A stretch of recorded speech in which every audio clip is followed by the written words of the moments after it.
Ladies and gentlemen, the time has come again for our favorite films of 2022.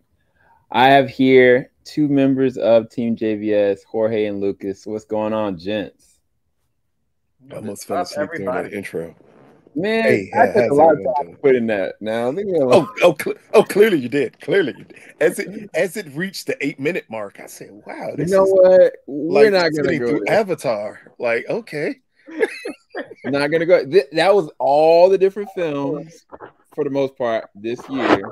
So anyway, we're gonna go ahead and get into it, you guys. We're gonna go through our top 10. We also do normally like an honorable mentions section. We're gonna try to be a little brief with that. But as we're going through our top 10 on an individual basis, we're gonna go and give you guys a brief description as to why it's our favorite. And Jorge, this is I think your first time doing our top 10 with me and Lucas. I think Um, so. Yeah. so this is gonna be really fun. But who wants to go first? Are we gonna do rock paper scissors to do this, or how are we doing it? Because I didn't think about who was gonna be first one to go as far as rotation. so it seems like Sam, since you couldn't figure out who would be first to go, it's on you. Go. Okay, who's next after me? So it's Jorge, then you. Yeah, we can just go No, to no, circle. no. Okay. Oh, okay. Yeah. Yeah. That's what I was about to say. Yeah. Sam, me, then Jorge. That makes Yeah. sense. Yeah, we'll Okay. do. All right, we'll do. Okay, we'll start from 10 then. There you go. All right. So everybody get their top 10 on their list. Everybody's ready. All right. So my number 10 is Bones and All. It was something about this film that was just really strange and at the same that time very intriguing. I think it was Mark Rayleigh's performance and just how eerie he was and how connected he was with the atmosphere of this film. Because it's kind of like I think that Timothy Chalamet and I think that oh my gosh, I'm spacing on her name. I'm so sorry, Taylor. Um, they have great chemistry, but I kind of felt like I knew where their journey was going. But it was Mark's performance that I had no idea. This character named Sully, I had no idea where this was gonna go. I feel like it was shot very well, but it was weird because I was like, I'm gonna watch this once, I'll never see it again. I've seen this movie probably like 3 different times, and normally a movie like this I wouldn't necessarily go and rewatch immediately, let alone watch with my wife. I actually watched with my wife. She was like, "Yo, you want to see that Bones?" And I was like, "Honey, you know what it's about, right? Folks eating folks." She was like, but I heard it was good." I was like, "Okay." So yeah, that was my third time watching, but that is my number 10. All right, Jorge, what about you? We just ruining the order. Lucas is next. Oh, that's right. That's right. Hey, always trying to push you forward, Jorge. That's he didn't know what to do. He's like, no, Jorge's next. No, Jorge's not next.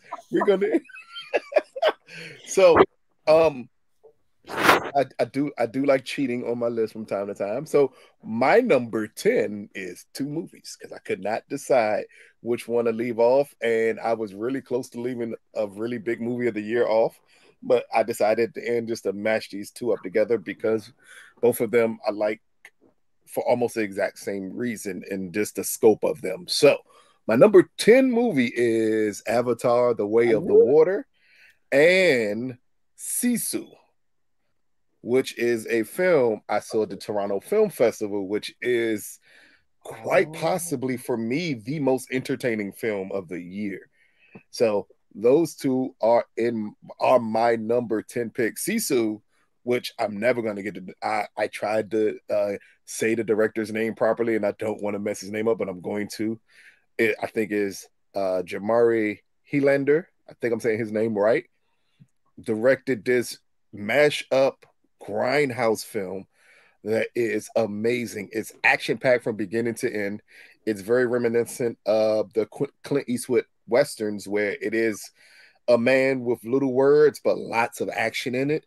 It is so over the top, so amazing. It's like every shot of this movie is great. This movie looks fantastic. It feels fantastic. the movement of it is absolutely crazy. And after I saw that TIFF, I couldn't imagine seeing a film more entertaining than this movie this year. And one of the closest I got was Avatar, The Way of the Water, which again, kind of the same thing. Like every scene of this film is shot beautifully. Its setup is awesome. I like the plot of it, even though some odd reason people say it's simple, like they have a Marvel movie, but it works wonders to me in everything, and it's a leap forward in technology of film, using technology of film to enhance a story that you're not gonna see in another film this year. So Avatar 2, The Way of the Water, and Sisu, those are my number 10 picks for movie of the year. Okay. Hey, Sisu, is that available right now anywhere that anybody can watch? It is not available anything. Let's get this. Let me tell y'all this from the beginning here. It's going to be movies on my list that are not available places.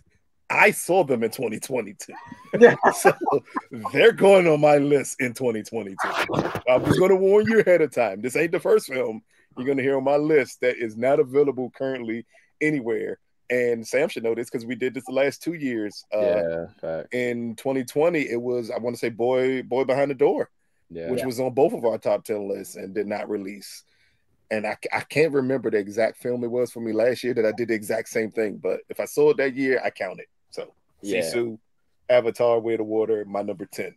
Yeah, it's funny because I did not know how Lucas felt about Avatar because we have not done our spoiler review on it yet. So it's interesting to know. Do spoiler reviews. We have to. We're gonna have to. But anywho, I'll leave that for another day. Jorge, you up. So you're gonna tell by my list real quick here how different I am than both Sam and Lucas. So my 10 was Puss in Boots and The Last Wish. This movie is so underrated. It's like hilarious. Because this had, like, no one's talking about this movie. And when you look at the visuals that they did in this movie, it's in Spider-Verse.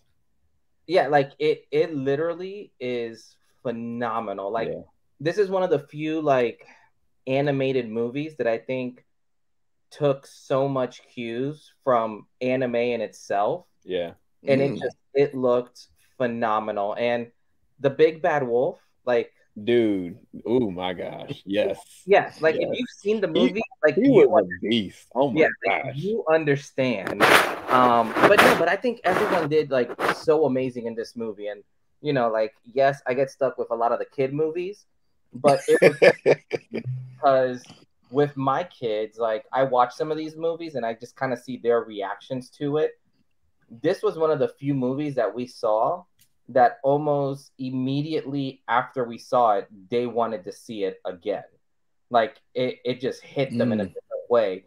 And for me, I liked it because it literally, like I was laughing throughout it. The story was good. But yeah, it was just, this one was my top 10 of the year. So this beat out on some of my you know, honorable mentions, which I look at them now and I'm like, man, maybe I should have been a little bit more serious. But you know what? No, you can't. I'm I'm all for it. But yeah, this is one that I would highly suggest watching. Like the animation in this was just amazing. Like I truly love that movie. Yeah, you put me onto that one, Jorge. Actually, you were like, man, yo, you got to see this. I was like, Puss in Boots. I was like, didn't they already have a first movie? Like, I was like, why do I care to see the second one? You know, because the first Puss in Boots is a really good movie. What do you mean? I didn't really like it. This is a weird thing. So I liked Shrek 1, Shrek 2. When Shrek 3 came out, I was kind of like, I felt like, okay. No one likes Shrek 3 or Shrek 4. Right. And so then when Puss in Boots came out, I was like, do I really care? I like the relationship between Puss and the other Salma Hayek's character, but outside of that, I didn't really care. And so then when I watched this, I was like, yo, the action is freaking dope. But then the story, I was really surprised. I was like, this is really good. But yeah, let's go ahead and get into my number 9. I'm gonna actually switch this up real quick so we can just be able to keep count. All right. So My number 9. Oh man, I'm gonna get so much heat from this. It's okay though. I don't care. Doctor Strange? Shut up. Never. Never in your life. It's gonna be Never Thor. in your life. Thor. This one, you know what? I'm not gonna. Lucas is gonna give me so much crap for this, but it's okay. I'm not gonna. It sounds like it's a bunch of people in it that. So my this movie. number 9 is The Whale. I saw The Whale at TIFF, and it was one movie that I really wanted to see because I had heard that Brendan's performance was amazing, but I didn't know that there were a lot of different things that I didn't understand about it. I didn't realize it was a play before I watched it. And the weird thing is when I was watching it, it was a lot of different people having different reactions around me. But I noticed myself, I was like drawn into the whole entire thing. It was something about Brendan's character as a whole that he's such a good soul, but he is tormented by trauma and things that he couldn't let go of. And he is allowing himself to slowly suffocate himself with food and with injury and so many different levels. And I thought it was one of the most amazing films because it gave me a true emotional connection. Not just an emotional reaction. Yes, I did cry, but I was like, man, the only thing about this one, I would watch it again, but I couldn't watch it with other people. A lot of these other films that I have on my list this year for my top 10 favorite films, I could easily watch any of them with other people. But with this one, I don't think that I would allow other people to watch it with me because of their reaction to it. They would ask, like, why would you write something like this? Why would you do this? Like, what's going on with this character? And knowing that it came from a play and then understanding what it did for me, it was, I think, the thing that nailed this on my list. No matter what, it was going to be in my top 10. So, and not just that, I think that he's in the top 2 favorite best performances this year for me. But yeah, that's my number 9. I knew that was somewhere on your list. Just didn't know. I didn't expect it that low. I almost expected Sam to come in here and say, my number 1 movie is The Whale. You're such a douchebag. This man, Lucas, heard me saying, man, I was crying in the theater. Look, I've seen the play, and I stand fast. There's absolutely no reason for me to see the movie. But my number 9 movie is another film that I did see at TIFF. And I'm gonna say this before I say the name of it. If the world was fair, this film would get someone nominated for Best Actor, Best Supporting Actor, and Best Supporting Actress. Because the world is not fair, that's not gonna happen for this amazing film. My number 9 film is The Inspection, which is the life story of the writer, Elegance Barton. I think I'm saying his last name right. And his experience when he was in the armed services, being a queer man in the armed services, and everything he had to do and everything he fought for, mainly for the love of his mother. This film on so many levels is powerful. Jeremy Pope in this movie, it's hard to say this is a star-making performance, but this is a performance that I hope that when people see it, they realize that he's amazing. Yeah. There's not a thing he can't do, and this film proves it in spades. Even Butheim Wobeen, who has been the evil Dave Chappelle for Black people for so long, he is so horrible in this movie, but the performance is so great that it just builds out even more of the character that Jeremy Pope plays, that Butheim Wobeen is just on him constantly. It is an amazing thing to see. And last but definitely not least is Gabrielle Union in this movie. This is one of the best supporting roles I've seen this year by a man or woman.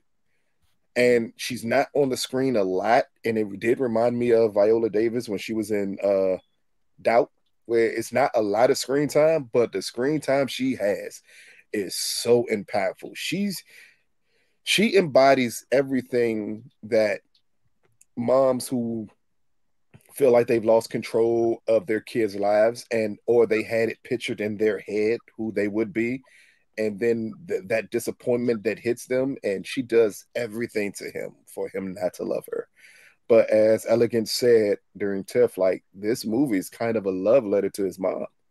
Like he fully understood like what she did. He understood that she never accepted him as a gay man, but in the end, it's his mom, and he loved her. And it's a line in the film where the character says to his mom, like, "I'm not going to give up on us, Yeah. no matter what you do." This movie I cried when I watched it at TIFF. Like this movie is extremely powerful. It's extremely at times hard to watch because of the things he goes through, but it is definitely worth seeing. And this is a film again. If unfortunate, I hate to say it, if it wasn't directed by a black queer man and it was not starring majority black people, I think this movie would get a lot more attention. And unfortunately, because it is, you're not going to get the attention that this movie deserves. Yeah, I completely agree with you. It was such a good movie, and I just recently saw it, I think like 2 weeks ago, and I was like, this is such a powerful thing. We actually got an opportunity of actually talking to Jeremy. It's just like he was talking about Essence and like you said, his connection with his mom, but his mom didn't get to see the film because she passed away. Yeah, so she passed away before the film came out. Be able to see it, but yeah, it was really good. Jorge, what's your number 9, man? You know what? Maybe I should go before Lucas because, like, come on, Hey, I gave you the op. No, I know. I gave you the op, man. Jorge about to say, and my number 9 film is Turning Red, and everybody be like, "What, Jorge? Don't do that to that man. Don't do that to him." How did you? Nah, just kidding. He gonna change his list. No, my number 9. I actually saw this movie at TIFF, and it's weird because this wasn't one of like the best movies I saw at TIFF, but I went into this movie knowing absolutely nothing. I think this was one where I think Sam, you randomly were like, "You got to go see this," and I had no idea what it was about. I went to it, and going into a movie completely blind can really elevate how you think about a movie. So my number 9 is none other than The Menu. Wow. Hey, go ahead. All right, do your thing. So this movie, it was interesting because I went into it, and literally while I was like in line, I'm literally like Googling what this, like just looking at quick things, and I'm like, oh, this is just gonna be like a cooking movie, you know. Mm-hmm. And I got to interview most of the cast because I did the red carpet for this. That's what it was. Mm-hmm. So I'm interviewing them, and they're just talking about like the food that they were eating and all this, and I'm like, oh, there's gonna be a dope, movie just about like some chefs or something. Little did I know that this was gonna be some like horror slasher type film, basically hunting down some people and killing them. But overall, like this was just such a unique experience for me because going into this movie, it was like I saw like John Leguizamo was in it, so I was like, oh, it has to be probably like some funny haha stuff. But it wasn't a comedy. Like there were a couple funny things, but I think just about every single character that was in this movie played their role extremely well. When you go from like the main chef to I think what's her name? The kind of like the sous chef, the Asian lady, I forgot her name, who was in this. She was also in The Whale. She was great. Yeah, but it's like just kind of seeing the way that they were acting throughout it. It was just phenomenal, and each table kind of had its own feeling per se. So like as I'm going through this movie, it's like I'm going through all these emotions, but then you start seeing this thing unfold, and I think for me it was like, I think it was when the sous chef like just blows his head off, and that's part of like the course meal type of stuff. I legit was like, what am I watching? Like, what did I get into? But the way that this movie ended, and if you were at TIFF, you'll kind of like you would know. But as soon as this ended, when we left the theater, they legit had a food truck with cheeseburgers there for everybody. Yeah. And that alone, like, it just turned everything upside down for me because I'm like, yo, like, this was dope.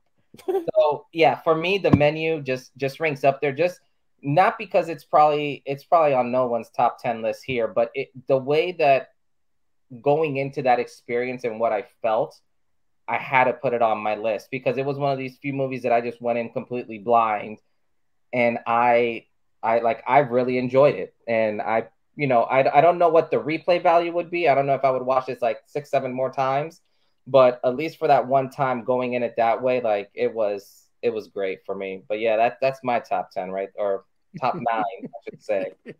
So Jorge, Hey, we went to that screening together. Yeah, but did. we weren't together, but we went to Yes. the same screening for the film. But I would say this, it does have replay value because my second time seeing it recently was better than my first time seeing it. Well, yeah. That was the movie that I was telling you about, Jorge, that I didn't know if you had seen it that I had seen recently, and if I would have watched it again, it may have ended up. It's in my honorable mention, but it's not on my top 10. No, that one was a fun one. I mean, I highly suggest it if you haven't seen it. It's freaking nuts. And I was all the way there for everybody's character. But all right, so we're gonna go down. Talk trash about that movie before we started the list. You sure did. You sure did. I was kind of like, let me keep my mouth shut. It's definitely in my honorable mentions. So yeah, my number 8. This film was fascinating because I was so jealous because one of our team members here actually got to interview the director, and the director is one of my favorite directors because he directed, Old Boy and a couple other things, and I'm talking about Decision to Leave. Shut up. Decision to Leave. Just the way that it was filmed from the beginning to end, like the editing, the process between the different relationships, and I think the concept of there is no black and white in terms of relationships. There's always that level of gray because the main character, he's a successful detective and he's on a legit murder case. And we've seen stuff like this. If anybody's seen like Luther, Luther goes and encounters random relationships with different people that are just insane. But this one is very different because he's just an innocent person, or what he thinks it is, and he develops a relationship/partnership with them, and he becomes obsessed with them. But the way that they film it, the way that they design it, and it's so weird because a lot of his films are really gory and all over the place, but this one was actually a great love story. This one captivated me on the way that it was just pure cinema. And there's a couple of different films that are like that this year for me, but Decision to Leave was one of my favorite. It was always going to be in my top 10. I just didn't know how far up or far down it was going to go. But Park Chan-wook and the way that he directed this, and even the way he wrote it, and I just loved it. I love this film for sure. And Lucas, what's your number 8? As I said before, it's going to be movies on my list that you have absolutely no way of seeing. That's the number 8 movie here. As me being a horror guy, I put what turned out to be my favorite horror movie of the year, which I saw at TIFF, and that is Sick. This movie, directed by, I think it's John Hyams, written by Kevin Williamson, who is the original scribe of the Scream series. This movie, set in a pandemic, is one of the most thrilling horror movies I've seen in the last 5 years. Up and down, this movie has everything in it that you will want to have in a horror movie.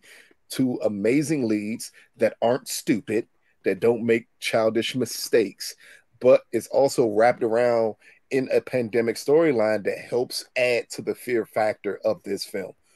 I absolutely love this film. This is another one I saw at Midnight Madness. I think I saw this the day after I saw Sisu, which is weird because I thought, after Sisu, nothing could get better. And then I saw Sick, and I was blown away. I think this movie, out of all the films I saw at TIFF, this movie got the longest standing ovation. Or maybe the Jazzman Blues got a little bit longer one, but that's just because Tyler Perry was in the room. But just for like sheer enjoyment of a film, everything about Sick is amazing. And it's something that I love telling people about it, but I'd be like, yeah, there's no way you can see it right now. I don't even know what's the release date. I do know a studio picked it up, but I think it's not releasing until mid 2023. Dang. But this is definitely a movie that when you get a chance to see it, you will fully understand it. This is the best horror movie of 2022. Thrilling in every way, shape, form, or fashion. So, my number 8, Sick. Nice. I actually want to see that now. I thought you were gonna say like the People's Joker or something. I just knew he was gonna say. Yeah, I was thinking that too. I can't see that. I love the People's Joker, and it may be in my honorable mentions, but clearly it's something no one will ever see. Yeah. Right. And in question, did Black Phone come out last year or was it this year? This year. This year. Yeah, it was. And I Sick, think, Sick is much better than Black Phone. But so no, so a reason why, well, I didn't consider the Black Phone because everywhere I've looked, it says 2021. So I was like, crap. Because remember, it played the film festival circuit in 2021. Oh. It did not release in theaters. So again, this is the issue. Because we do go to a lot of film festivals, it's films we're going to see. It's another film that's possibly on my honorable mentions that I clearly saw in 2021. Early 2021. It did not release till mid 2022. So again, it's just the way it goes with the film festival circuit. That sucks. All right, Jorge, you're up. So mine was a pandemic movie. They filmed this during the pandemic. So it literally was just 2 people, and it was Fall. This movie, it starred Grace Curry and I think Virginia Gardner, I believe is her name. I have not seen a movie. I'm not afraid of heights. I'm just going to throw that out there. I have not seen a movie that has made my palms sweat so much. Like, they literally make you feel that they're as high as they are. And it was so interesting because I ended up, I was able to interview them and chat with them. And it was so neat because this movie, definitely slid under the radar, I think, for a lot of people, but it doesn't end like you would typically expect, which, I appreciated. Throughout the whole time, like, you literally feel like you're freaked out with these girls at the end of the day, and I think when I was talking with them, they filmed, like, they literally were on, I think that platform was like 4 feet wide, I think is what they told me. And you're literally talking about a movie where when you're filming it and you literally have a little platform that's 4 feet wide and it's just you and someone else, you got to make it believable or you got to act very well. And they did both of those things excellent.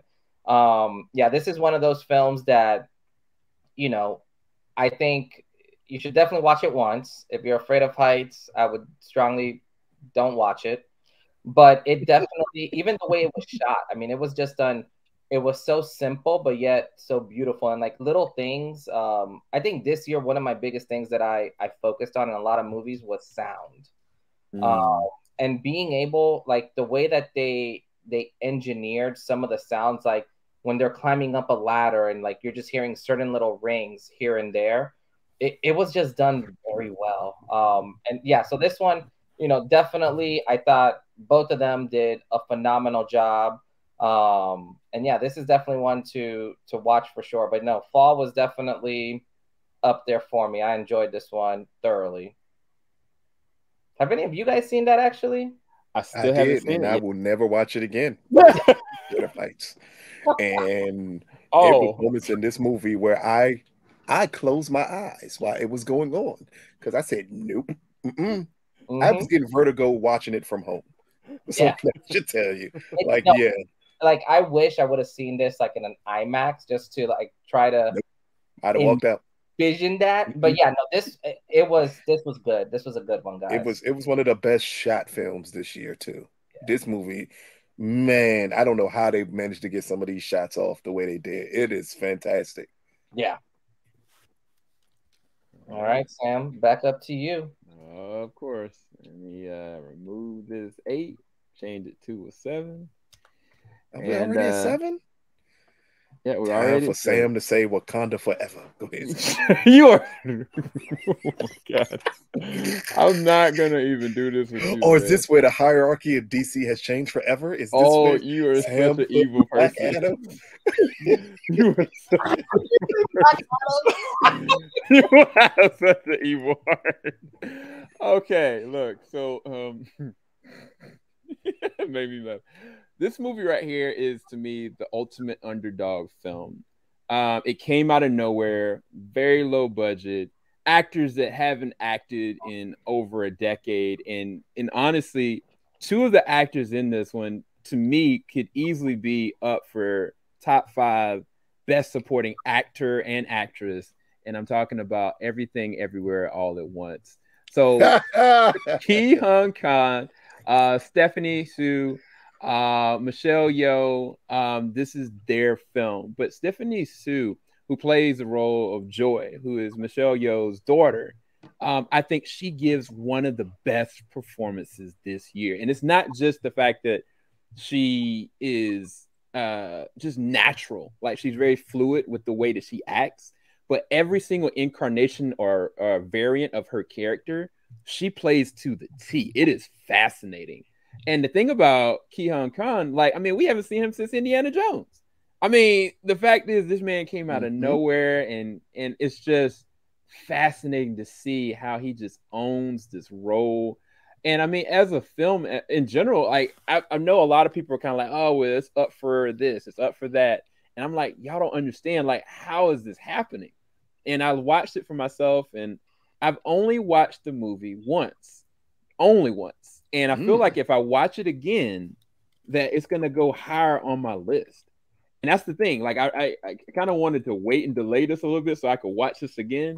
But this was easily one of the most intriguing underdog films that has a real substance message to it at the same time about family and connection that I just didn't, it cut me off guard. And matter of fact, after I watched it, I feel like even the level of me reviewing stuff elevated because of this film. Like, I felt like, all right, I got to step up. So yeah, I loved Everything Everywhere All at Once. And this is my first time talking about it because I have not even shot my review for it yet because I wanted to wait to see it again. So yeah, it's my number 7. Wow.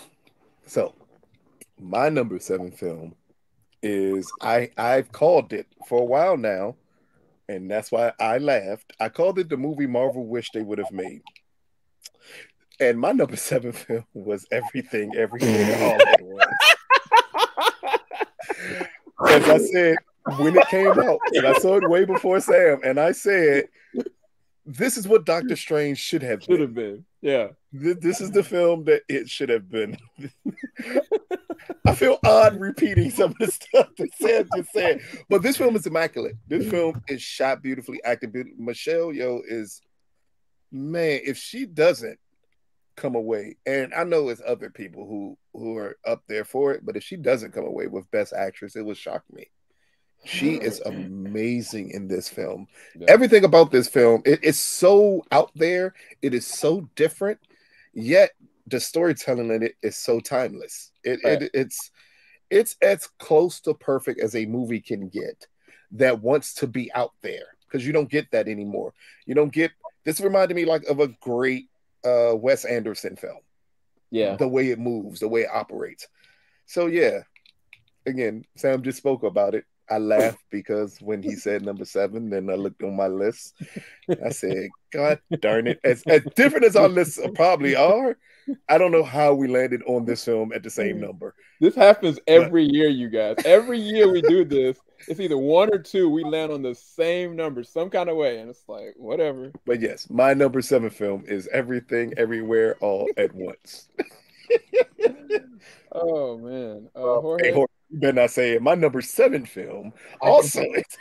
I can tell you it is not. I was just talking with Sam earlier because I actually have not seen this movie yet, and I need to. Oh my God! Yes, it is, man. It's and that's everyone that has seen it has that same reaction that you guys just did explaining it, and it makes me want to watch it. I just gotta find the time to watch it, and watch party. Yeah, no, I'm all for it. So my number 7, I actually cheated on this one, but I didn't. And you'll understand why. It's a 2 movies.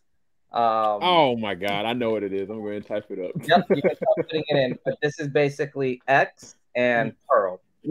For me, these movies were, I saw Pearl at at TIFF as well, and I think one of my buddies was the one who told me about X, and I think Sam, you also told me about X, and I ended up seeing it. But these two movies just kind of changed so much for me. For Ty West is just on a different level, right? Which, yeah, that is a wonderful picture right there. So the thing that I found so fascinating with this movie, so when they were filming X, they ended up getting COVID. I think some of the people got COVID, and Ty West and Mia Goth basically, for better lack of terms, locked themselves in a room and wrote out Pearl, which is almost like a prequel to X. And it's done so well. I will say all the and I'll kind of speak on these kind of like one after the other. So with X, because that's the one I saw first, all the actors just did such a phenomenal job. Like Jenna Ortega's in it, if you want to see Wednesday before she was Wednesday, there you go. But after she was, like in Mickey Mouse Club, basically. So she was in here. You got Kid Cudi is in here. I mean, it has a whole bunch of people like Brittany Snow, who, you'll know her from like Pitch Perfect. Like she's in here, and she is not Pitch Perfect in this movie. No, not at all. Not very at all. rated in this movie. It's very rated R. Yeah. You kind of see this, and it's such a unique horror film, and the way they depict this movie. But the thing that was so interesting was Mia Goth basically played two characters in this movie, and it was just done so well because you would never know it, when you're watching the movie, until like later on when you're like, oh crap. And that kind of jumps into Pearl, where Pearl is basically kind of the pre-story of one of the old ladies in here. Mm-hmm. Ironically, it's also played by Mia. And it's such a unique film, and it's such a different take on horror, I guess is the nicest way. And it was neat because I know when we interviewed Ty West about this, he was funny because he's like, this is nothing like you're expecting. And when he said that, I was just like, I was like, it's probably going to be another like horror type film, so on and so forth. And Pearl is the complete opposite. There's some scenes in it that are just so deranged. Like the last scene in the movie is probably like, that thing haunts me. Like her smile to this day, like I'm like, ugh. Like she held that note for way too long for me. But no, these two movies, I packaged them up together just because, of it's basically like part 1 and 2 of the same type of flick. But this was done so excellent. Like I cannot praise these two movies, anymore. And I know, Lucas, you're like the honorary like horror thrasher guy, so I know you saw these two. But yeah, these two were up there for me. Yes, I saw. I'm not gonna make my comments on them. X was cool. Pearl was so different. Pearl is something that when I separate it from X, I like it more. So I enjoy Pearl more as a movie than I did X. So I haven't seen Pearl yet, so I can't speak on it. Yeah, like Pearl as a movie, it moves. Well, I love the in Technicolor look of it. I love that it reminded me of the Wizard of Oz if Dorothy was evil and murdered people. Oh man! All right, so let's get into number 6. I know we just better not be matching here, sir. I don't think it's possible. I don't think this is matching at all. So this film right here, I did see it TIFF. It was a movie that kind of caught me off guard because I was like, oh, okay, Song is in this one. And I was like, wait, what is this about? And so the concept is they have a business. Him and this guy to the left, they have a business where they literally leave boxes out. Like this just randomly out that somebody can go up to it. And if they don't want their children anymore, they can literally drop their children in a box and just get rid of them. And so one day some girl goes up to one of the boxes and decides to not put it in the box, but put it outside the box. And they're looking like, what in the world is she doing? And of course, what they're doing is illegal. But they pick up the baby, they grab it just like normally would, and they're about to go and broker it off. They're going to go and sell it to make money. The woman comes back, it's like, hey, where's my kid at? I just dropped it off. They were like, you gave up your kid. She was like, no, I didn't. I'm going to the police. And so some kind of a way through that interaction, all these people that are in this shot right here are becoming what it looks like to be a true family. And all of them are all separated for a lot of different reasons, but the character progression, the acting, the story, it is one of the best family-based films that I've seen this year. And it's still one of my favorites. I can't wait to see it again. I haven't seen it since TIFF, but it left a lasting impression on me. And the crazier thing is, I thought that Decision to Leave was going to be over this one, but the way that this movie made me feel is technical. Decision to Leave is as good as Decision to Leave is. This movie is going to get missed because nobody's going to have the ability to be able to check it out or even know it even really exists. I don't think it was marketed that well, but I think that to me, this is one of my favorites of TIFF for that specific reason of family. And maybe because I have a family of my own and I connect with these on a different level, especially a dysfunctional family, it's very fascinating. And it's one of my favorites. And that is my number 6 right now. Here we go again. My number 6 is The Broker. You lying. That's clearly not number 6.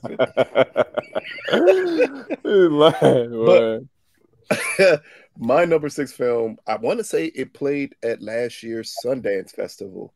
And we tried our hardest to get it. Didn't get it at Sundance, but ended up getting it a couple of months later. My number 6 film is Cha-Cha Real Smooth. This film starred Dakota Johnson and I think it's Cooper Riff. I think I'm saying his name right. I think so. Is one of the best crazy romantic type comedies, coming of age stories that you'll ever see, as Cooper plays a bar mitzvah host, a guy who at first is completely lost in what he's going to do. He ends up getting a job once hosting it, and then it just takes off. It kind of blows up for him. At the same time, he meets a single mother with an autistic daughter, and we see the bond between him, the mother, and how he relates to her daughter. And it just moves so beautifully. It is such a smooth film. Like it's an easily enjoyable, easily watchable film.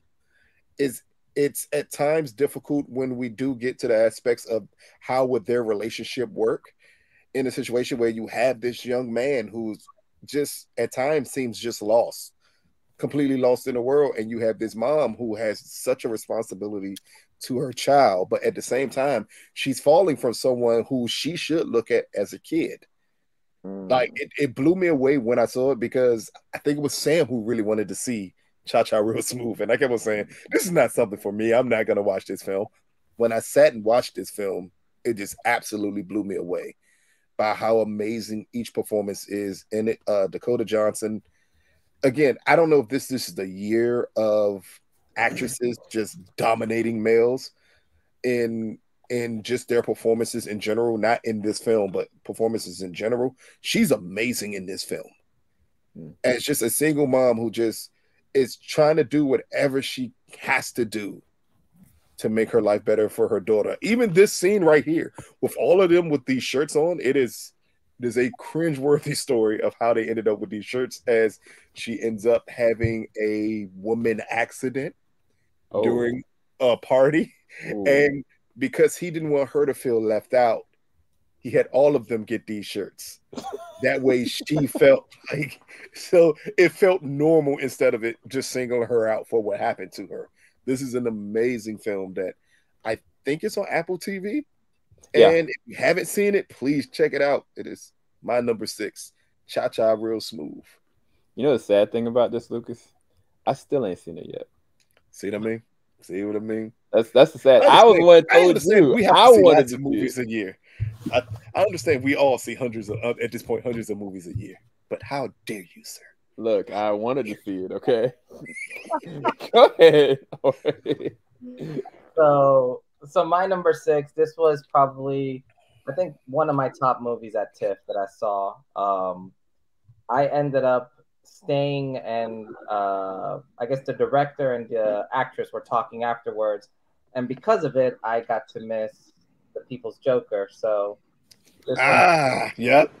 is going to always be on my list. But no, this would be Holy Spider. Haven't seen this movie. It is phenomenal. It's based on a true story, which always makes it even crazier. But this journalist goes basically to this city in Iran, like this holy city, and there's a guy who, realistically, I think he killed like 16 or 17 like sex workers, and because at the end of the day, God was telling him to rid of these women, and this woman goes there and just seeing her whole like detective work and trying to figure out who's doing this, how to catch him, the whole 9 yards. Like, it is phenomenal. Like, there's some scenes in this movie that are just wild to me, and the way that the main actress, I forgot her name, but the way that she acted in this, I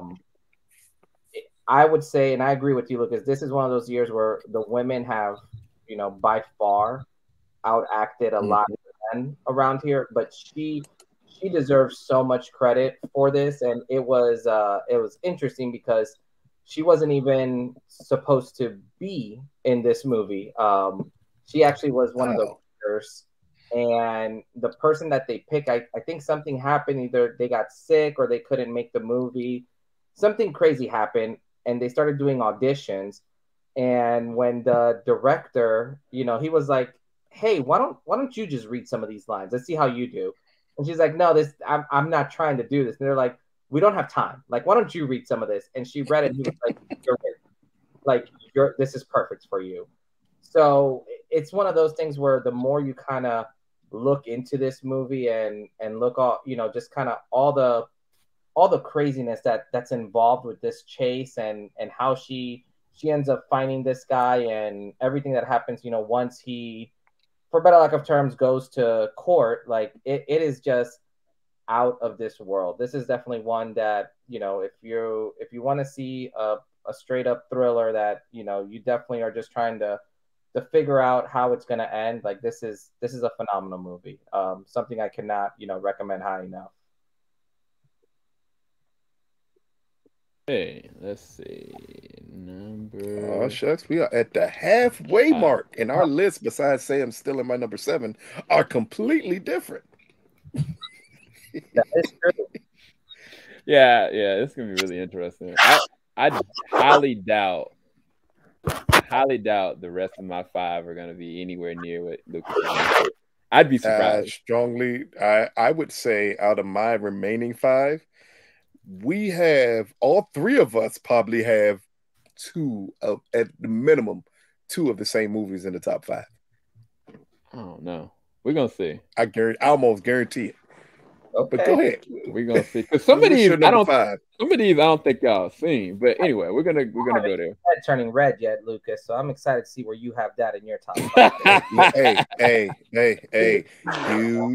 Huge bears fighting it and being as an entry to womanhood. Why wouldn't it be on my top 5? Anyway, that Thor: Love and Thunder. No, we are not mentioning that in this list. No, I keep on telling you, the hierarchy of my top 10 is about to change soon. Oh my gosh! Stop, Lucas! Stop! You gotta stop.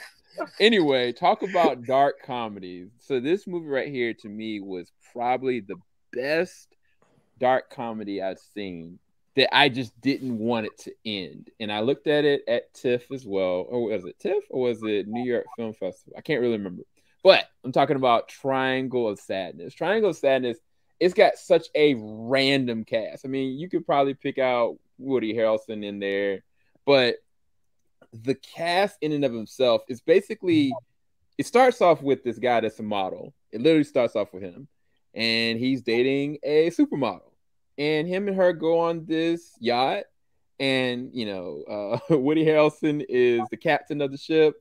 The ship goes off, and everything with this ship, it plays to people degrading other people, the rich, looking down on the poor, and then the people that are working are putting all the work, and literally, just like the ship goes over his head, it completely changes, and the perception of who is on top, who should do what, who should lead, it becomes very dark very quickly because things just do not go right. I don't want to spoil any of it. I just highly recommend, if you like dark comedies, this is one of the most intriguing, engaging, and entertaining that I've ever seen. I hopefully I wanted to put it higher than that, but these other ones are, to me, are still still a little bit higher. But Triangle Sadness is one of my favorite films this year. Easily a 10 out of 10 for me.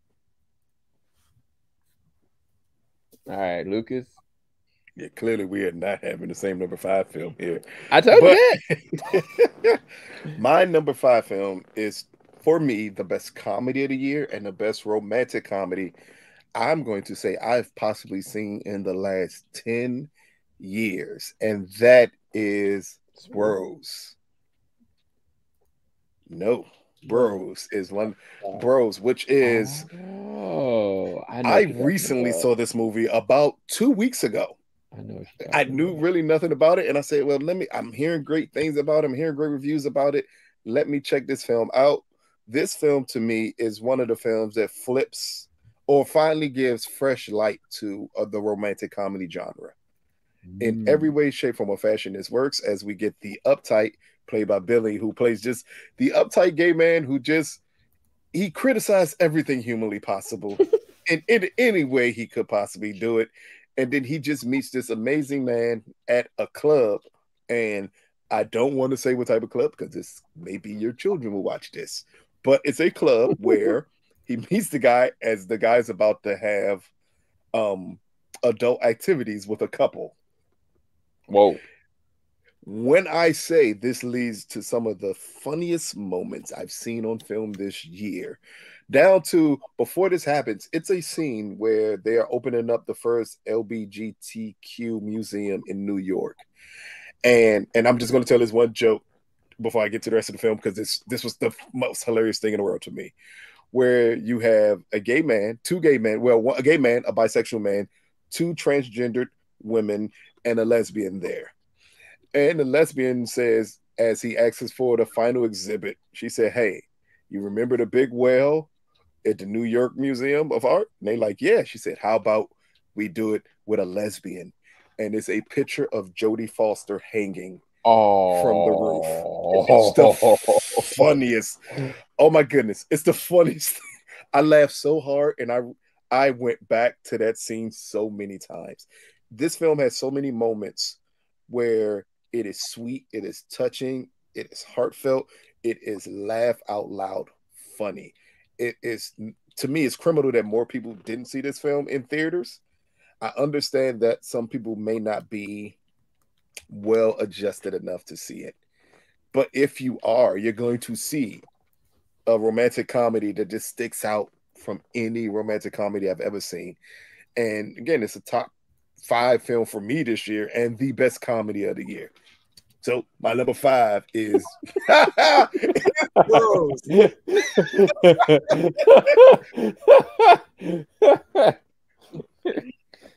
Oh boy. Oh yeah, we're definitely not having the same top 5. So my number 5, it was a movie that gave me a lot of hope with sci-fi around the summertime. And it's like I really, yeah, I thoroughly enjoyed this. I thought it brought such a different spin, to kind of like, for better lack of term, like alien invasion. I think this was one of the main films that really got me into sound. When I saw this movie in IMAX, the way that they use sound, and that you literally felt like you literally felt this thing moving from right to left to like, it was just done so well. And even all the actors, like stuff that I wasn't expecting, like anytime like Kiki was on the screen, like she just killed it. yes. Like every single person in this movie, and there weren't that many like main like key people in this movie, but every single one, no one overshadowed the other, but every time they were on screen for a reason. And I think lately I hate seeing movies where you kind of are just throwing so much at the screen and just hoping for stuff to stick.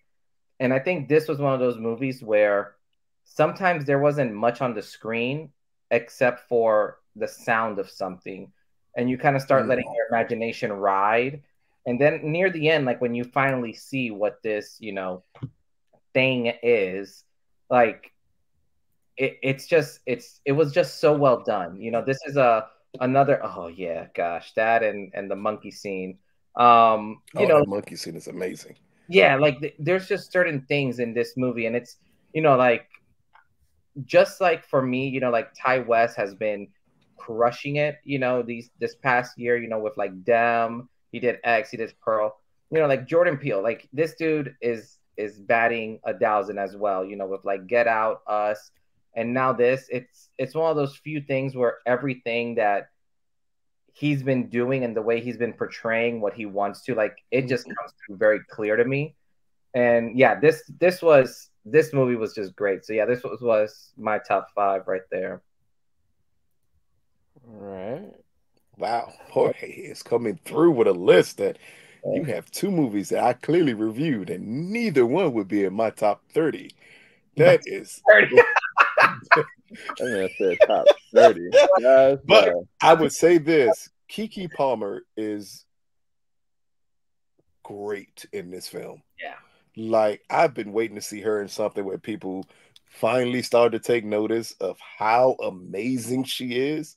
And I'm hoping Nope is the movie that people go back to. I'm like, yeah, I can cast Keke Palmer in almost anything, and she'll kill it. Nope, agree. So, okay, we're going. Here we go to the crux. This is when we're about to start matching. I guarantee you, people, this is where we're going to start matching. I don't know if it's going to be at this number, because my number 4 is a film that I'm almost sure is in possibly in Sam's top 4. So go ahead. What's your number 4, Sam? I think we're all gonna. All right, so yeah, I'm just gonna put it up here. But man, The Woman King. Saw this at TIFF. Viola Davis. I mean, she not just the physicality, but how she performs, how it's even shot.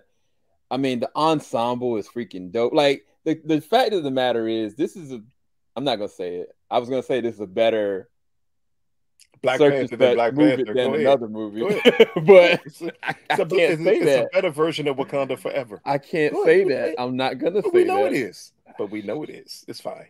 All I know is that the choreography, the physicality, the dedication, the acting, daggone, even the sound design and some of the things that they do with the themes of this, like they do so much with this. I feel like the only thing that knocked this movie back a peg is people's interpretation and their perception of what really happened with these group of amazing warriors and what their contribution was to the slave trade. I think that was what threw everybody off. But even with all that, as a film, as a critic, I could never dispute that this is still one of the best films this year, like across the board. I'm just curious to see, will Viola win? But she will definitely be nominated. I don't know if any of the rest of them will be nominated. I kind of feel like that there is another person that should be nominated, but I don't think that they will. And I'm not talking about the daughter. I'm talking about Lashana Lynch. I think Lashana Lynch was amazing in this one. We both do. I think I said that right after we saw the film. I said, she's amazing in this movie. My God. Even when I reviewed it and I called her Loretta Lynch instead. So that tells you. Because I feel like if you take her out of it, I'm not going to say the whole thing changes, but it's just something about her in this. She just dominates. Like she just, every single scene, she just chops it up, bro. I don't know what it was. And not just because she's absolutely beautiful, but just her performance is great. Yeah, for sure. Yep. All right, Lucas. So my number 4 film is actually, it is a film that I also saw at TIFF. And I was kind of blown away because it's such a personal film by a filmmaker who at this point I thought I could never learn anything else about. And that is The Fablemans from Steven Spielberg is my number 4 film of the year. Wow. This film is great, up and down, top to bottom, as we get this amazing story of this young filmmaker as he's attempting to make art through his family struggles. And again, as I said from the beginning, when it pertains to women this year, Michelle Williams is... she's a beast. Man, when they moved her from supporting actress to head actress, they did it because her performance in this film is amazing as a mom struggling to stay with either the man she loves or the man that she has children with. Right. And we see how that affects her children. It's a film that, and I know Steven Spielberg changed the names of the people so it wouldn't become as personal as it is, but every ounce of this film you could see he poured his heart into. Yeah. You feel, even through everything the mom does in this film, as he's shooting it, you feel the love for her that he has. It's some gut-wrenching scenes between the mother and the son in this film that almost broke me when I was watching it at TIFF. Like, this is a beautiful film. This is Steven Spielberg still proving that even at this point in time, he can give you a gem that no other filmmaker can pull off. And that's what I felt like when I watched The Fablemans. Like, I couldn't imagine this in the hands of anyone else but him. Like, no one understands the smaller moments and highlighting them and making them feel so big as they do in this film. So my number 4 film of the year is The Fablemans. I'm gonna ask you a question about that because it's not on my top 10, but I can never dispute it being a byproduct of true raw cinema. Anybody that's a cinephile, anybody that appreciates cinema, and even like anybody that's ever wanted to be a director, like, they know Steven Spielberg, but they also understand this journey that he takes you across with this character. But would you say that this is Steven's attempt at making an autobiography of himself in his own creative way, essentially? Because, I mean, I feel like it is, but, you know, I don't think anybody else would try to do that, like a director making an autobiography, you know, on I want to say George Lucas did it with, is it American Graffiti? Which is actually a story of George Lucas. But he just doesn't tell you it's a story of George Lucas, if I'm not mistaken. Yes, I didn't even American know that. Graffiti is a story of George Lucas without telling you it's a story of George Lucas. And that's what he does with The Fablemans. It's the same thing. It's, man, I'm still blown away. And this film will get nominated for Best Director, Best Picture, most likely Best Actress. It's going to be one of those films that cleans up on nominations, but it's just a heavy pack year for stuff. But I absolutely love this movie. Do you think Michelle will win, though? No, it's too many. Should she win? Man, it's hard to say. Man. That's what I was about to say. I don't know. I mean, at this point, we should just start kicking out some of the males and just giving it to all the women. At this point, I would be all for it. I have no. Actor is an actor, whether it's a female or male. And at this point, they should just say best female, best actress in the lead role, and best actress who didn't win best actress in the lead role. And we could just give it to both of them. That's how it feels this year. Yeah, nah, for sure. Jorge, what about you? Yeah, so what's your top 4? Yeah, I'm going a little rogue here. And I am actually doing a superhero movie in top 4. Oh. I know which one it is. It was the Batman. It's only one. I was about to say it can only be one. It's Duncan MacLeod. It can only be one. Yeah, there's no other one that I would be here. This one, I put in here just because of it was just entertaining to watch. Not only that, the replay value is there for me. It brings what I've kind of always wanted in a Batman movie, which is just like a gritty, dark noir. You know, at the end of the day, like you go back to, I like this beginning years of Batman, basically, and I like how Matt Reeves is telling the story. I actually think all the actors that are chosen right now for what they are, like, they all did a great job. Like Robert Pattinson, love him or hate him, you know, I thought he did a great job as Batman. Zoe Kravitz obviously killed it. Colin Farrell, I mean, that dude was a beast. And then Paul Dano, I mean, his version of the Riddler is probably, it's up there for me. Like Jim Carrey will always have like a special place in my heart for Riddler, just because, like that's what I kind of grew up when when I was seeing him in the like as the Joker. But when you really like start looking at the Joker through like other eyes, he's not just this like goofy over the top character, and he's really almost like this Zodiac killer, And the way that they portrayed it and just how dark and gritty this was is phenomenal. And I know like right now, obviously with the DC EU, like they're blowing it up left and right. I'm happy that this, A was made, and I don't think they're gonna mess with anything, Matt Reeves. But yeah, like this opening scene was just oh my god. Just it kind of set the tone for this movie. But yeah, this movie had so many what I like to call like freeze frame shots that you can freeze them and you can make it into like a poster and be completely happy with it. Like I think one of the shots that stand out the most is when at the end when he has like the red flare and he's like leading the people out of like the flooded place, and you just kind of see the Batman with this red flare and just all these people just kind of following him. Yeah, that's the shot. Like it's one of those things where Matt Reeves, like I think they showed the first trailer to this, what was it 2 years ago in DC fandom, was it? Yep. Yeah. Yeah. And it blew me away, just the little bit that they showed.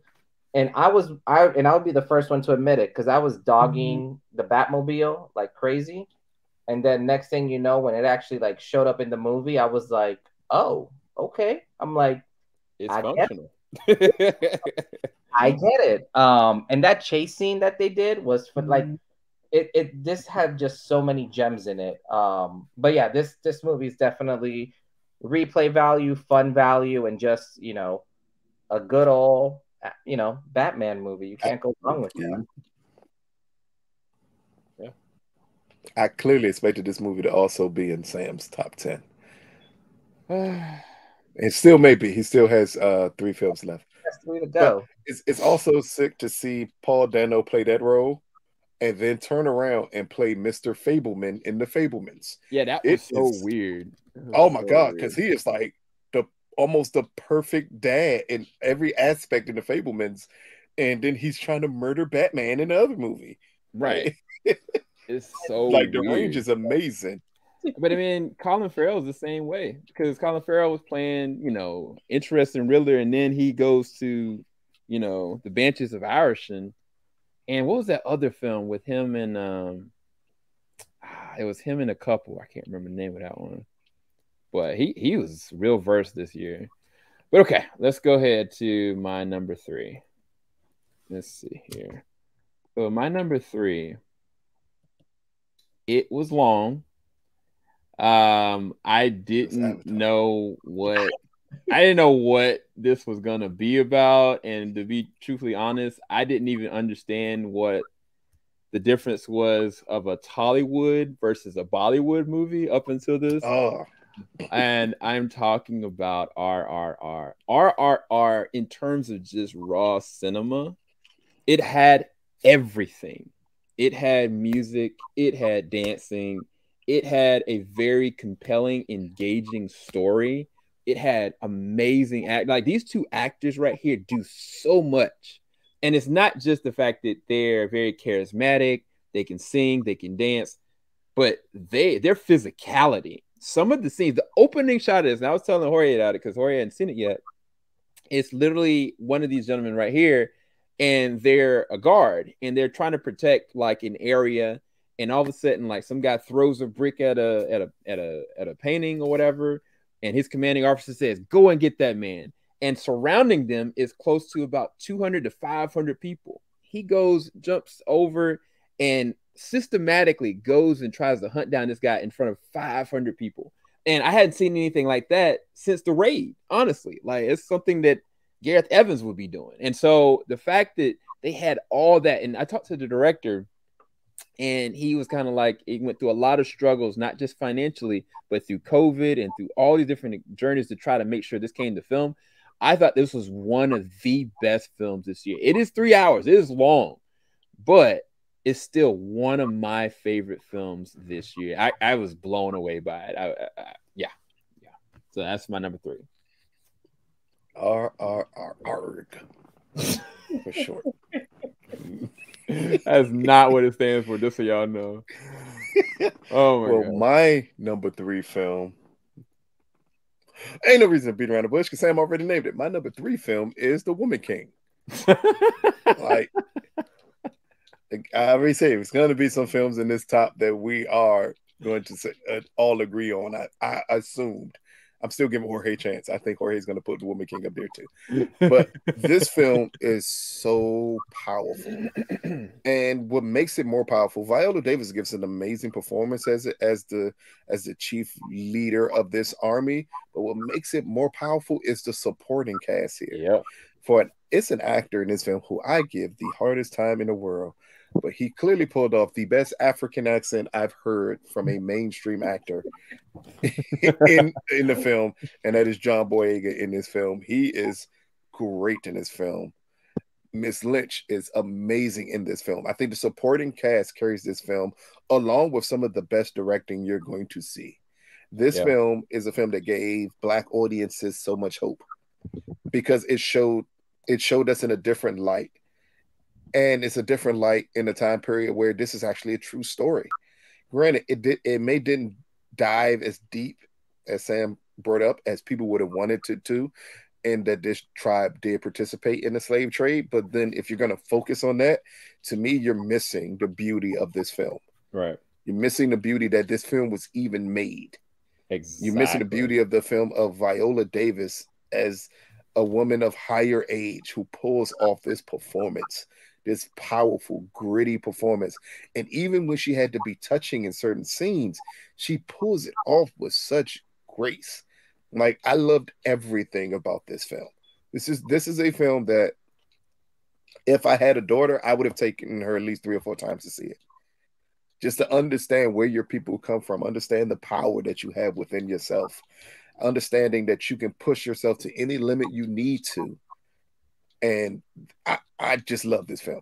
I absolutely love this film when I saw it at TIFF. So my number 3 film is The Woman King. All right, Jorge. It's not. Well, you know what? We can go 2 for 2 because that was my number 3 film.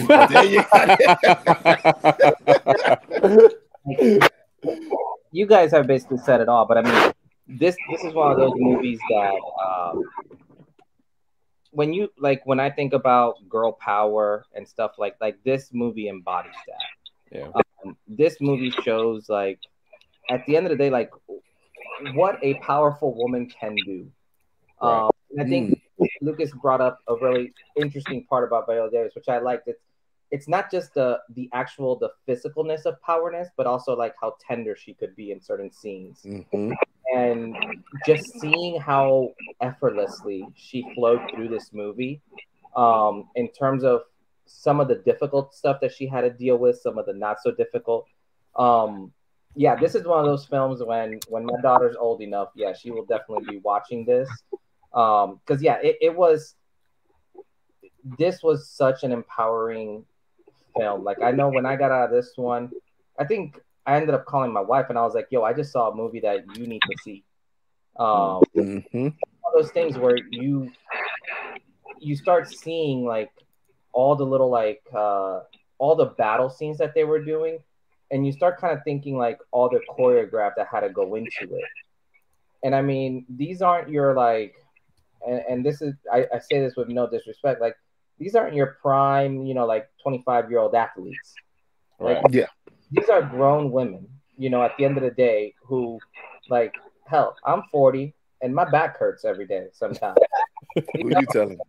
Yeah, I see like some of the stuff that they were doing, and it's like, it's beautiful to see, like, just how how majestic they can look doing it. You know what I'm saying? Yeah.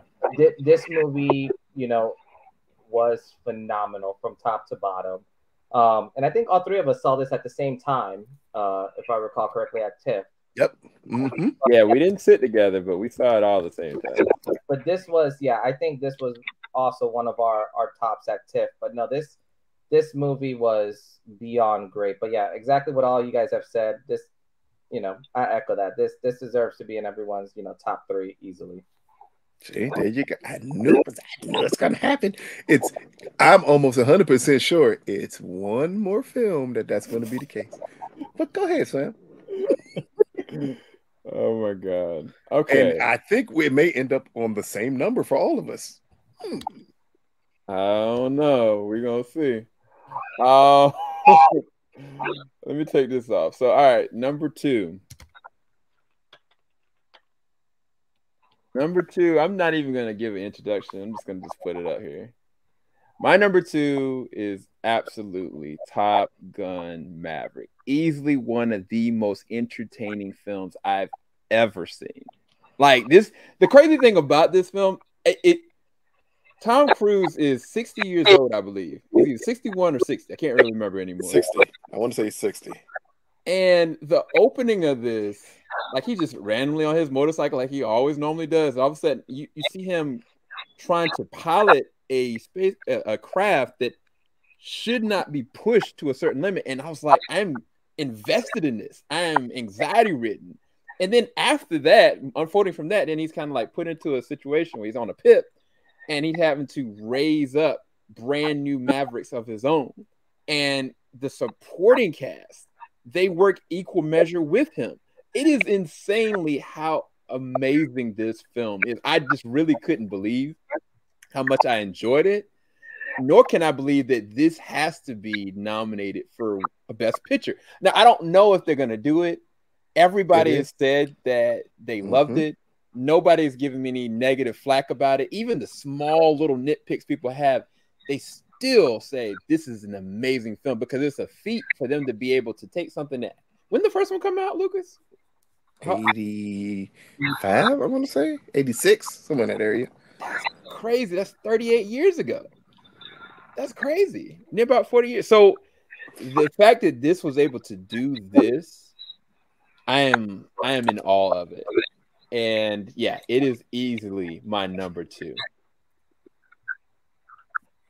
I'm not going to say I was right, but my number two film is Top Gun Maverick.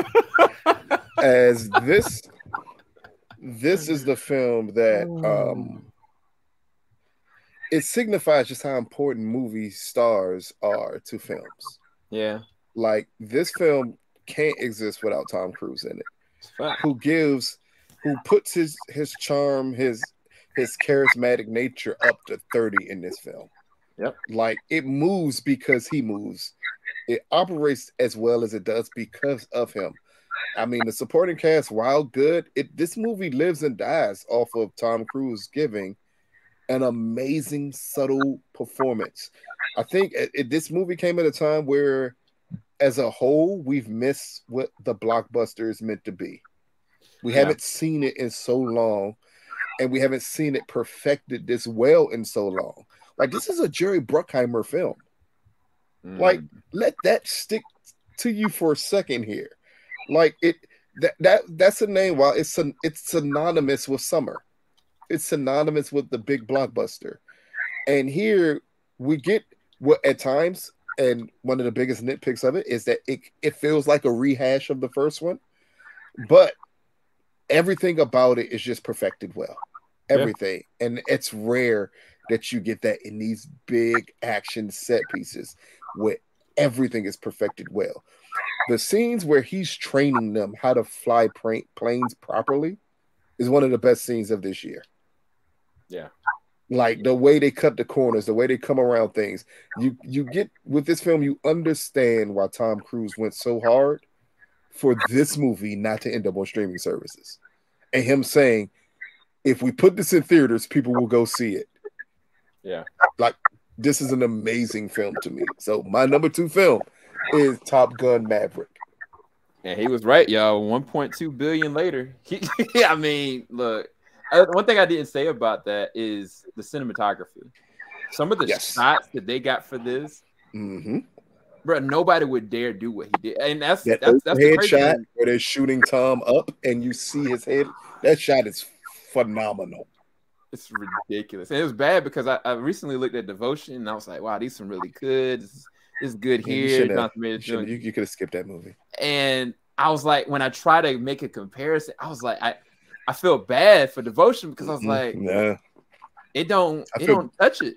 It can't touch it. I feel bad for Glenn Powell. He should not have let them release another flying movie this year with him in it. Like, nope, you better save that movie. I was just in Top Gun. I don't need another flying movie. But Jorge, what was your number 2? Yeah, it was Top Gun, guys. We hit the hat trick, y'all. Hey, I said it. We were one off from hitting the same hat trick with Woman King, but you had Woman King at number 4 and me and Jorge had it at number 3. Yeah. No, I think that in terms of entertainment, like no other movie comes close to this one. Like just pure action, entertainment. It was just done right. And I think, Lucas, you do bring up a really good point. Like this movie couldn't be done with anyone but Tom Cruise. Like, I don't care who you would have. It's not, and this is also like, you know, nothing towards like the Creed movies or anything like that. But like, it's like almost saying like Rocky could be done with somebody else. It can't. Like you need Sylvester Stallone. Like there's certain movies that came out in that era with the actors are still around. Like those are the only people who can play it. Like there's no one else that you could put in that seat that would have done justice to this movie, even if it would have just been you know, like Miles Teller just being the main person. Like it still wouldn't have worked. Like having Top Gun and having someone other than Tom Cruise, I just can't see it. Almost like the Mission Impossible movies, you know, at the end of the day. So for me, this was from start to finish, like the shots in this movie, everything was just amazing. Like, and I think this brought me back to like when I first saw Top Gun. You know, like as a kid, like you get all those like jittery feelings and you're like, oh my God, like I remember like watching this when I was young and now I'm here watching it as an old man. You know, so it's almost like full circle. But no, this was, you know, probably top action movie of the year for sure. Yeah, I really did enjoy it. Okay. So before we get to the number 1 movie, please name your honorable mention movie, the movie that is just outside. If you have 2, cool. Just name 2. No more than 2, Sam, because I know you. So if you have any movies that landed outside your top 10 here that you want to give that honorable mention to as a movie, like you're like, yeah, this is a movie that, yeah, this did it for me. It just missed your top 10.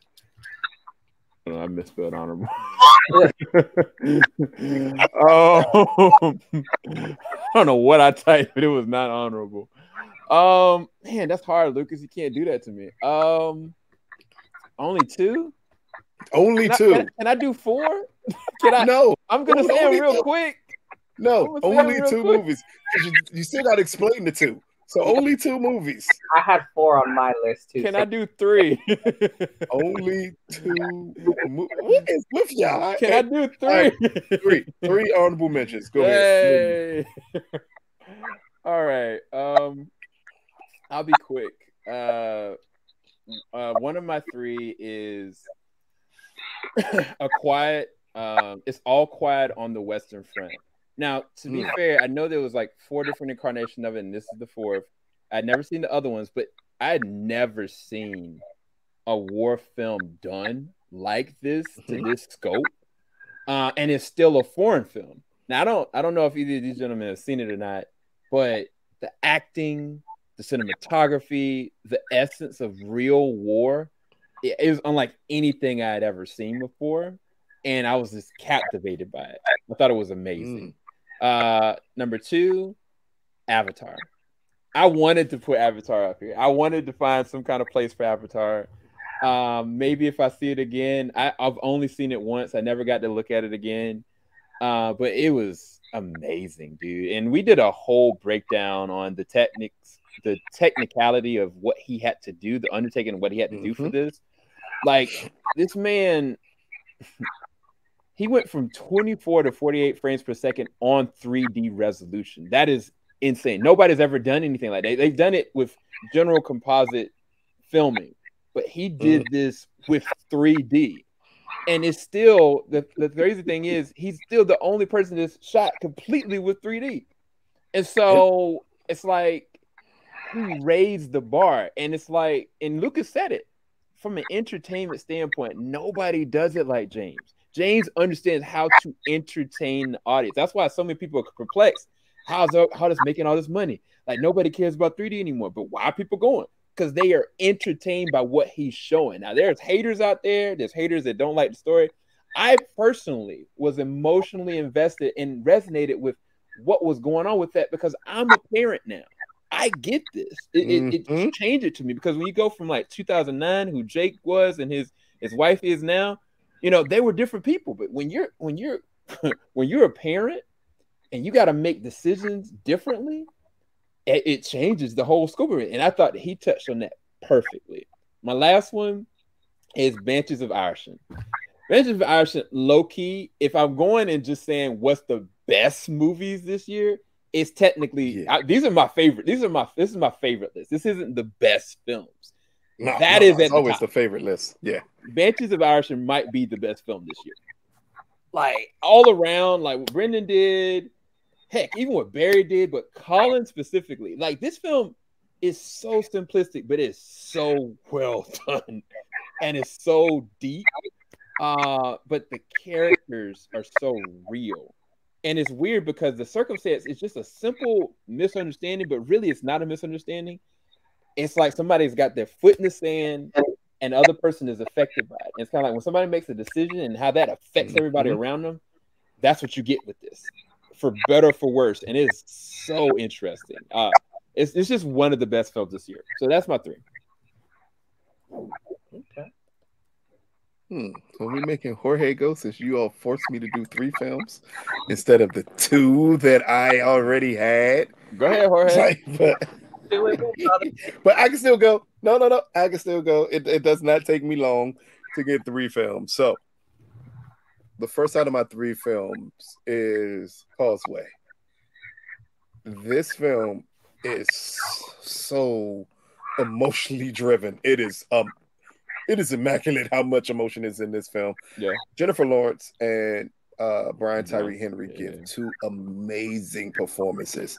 They do. Just alone for the scene where they're in Brian Tyree's house, and he's talking about his family being gone, and he's talking about how empty the house feels, and you see the camera pan to his hallway, and you see the distance and how big that house felt in that moment.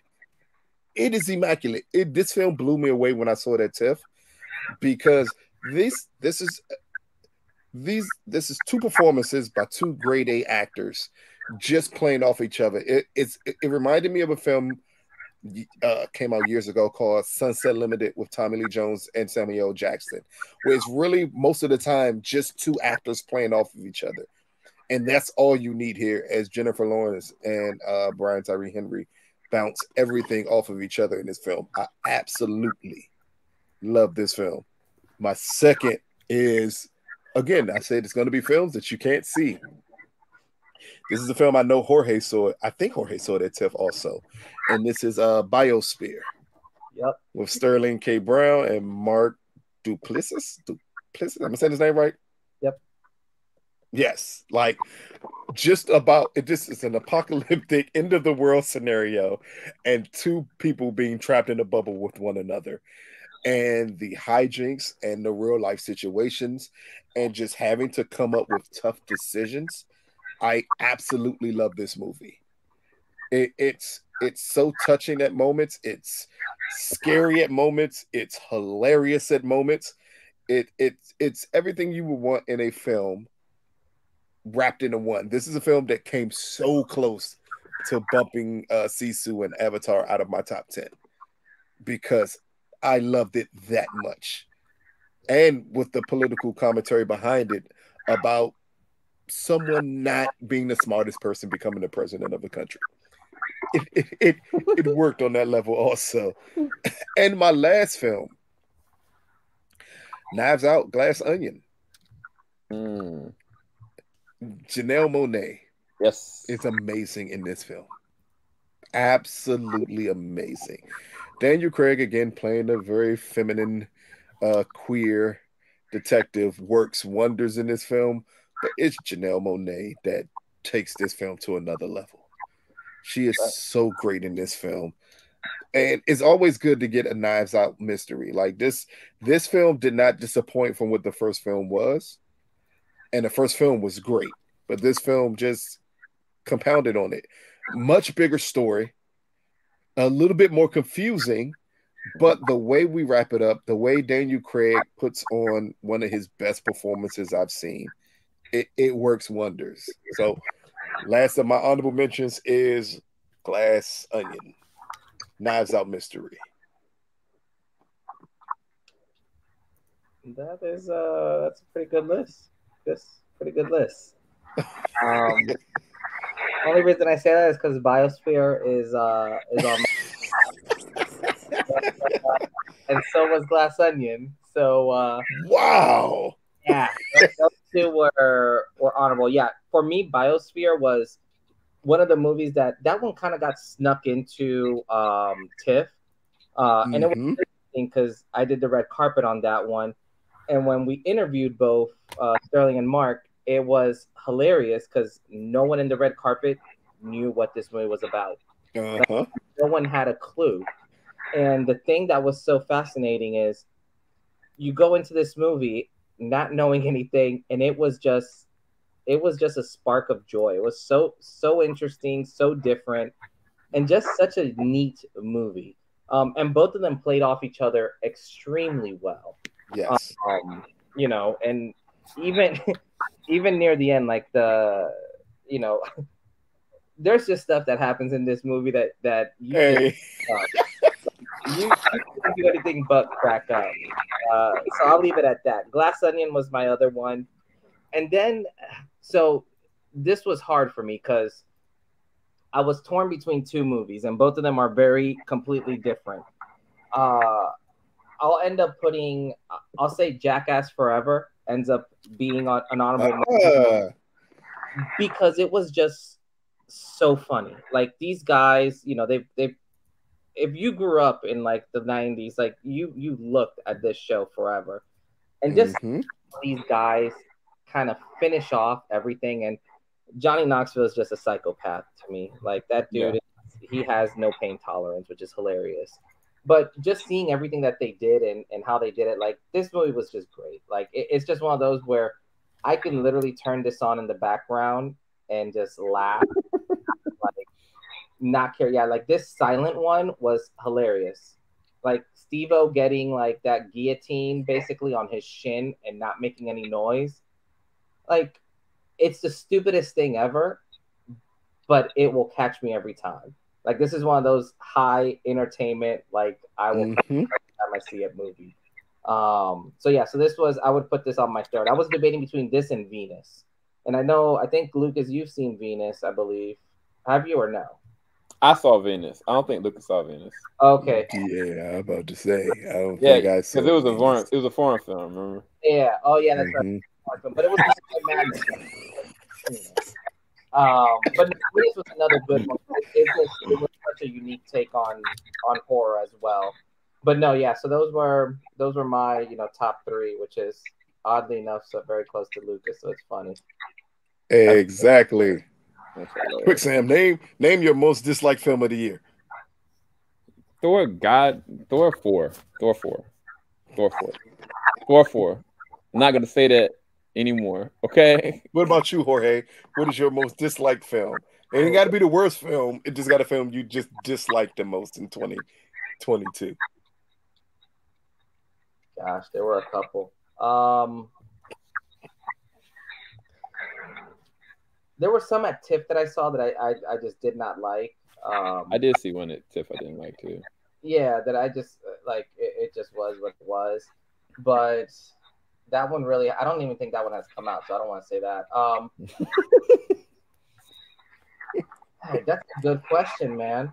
I would probably like everyone hates on Thor Love and I didn't think it was. That's because it's the truth, and the truth will set you free, Jorge. I would probably say you can say Black Widow if you want. Did that come out this year? It did not come out this year. It came out in 2021. Don't you listen to Sam, Jorge? I was just like, oh, and you know, I think for me, and I'll say dislike because I think it could have been so much better. Would probably be Doctor Strange in the Mouth of Madness. Like I enjoyed the movie, but I thought that they could have done so much more with that, and they could have actually made some of the shows more relevant. Because I think that movie basically made me lose a lot of interest in all the Disney shows because it just kind of killed off like WandaVision, basically. And some of the so I think that was a big miss for me.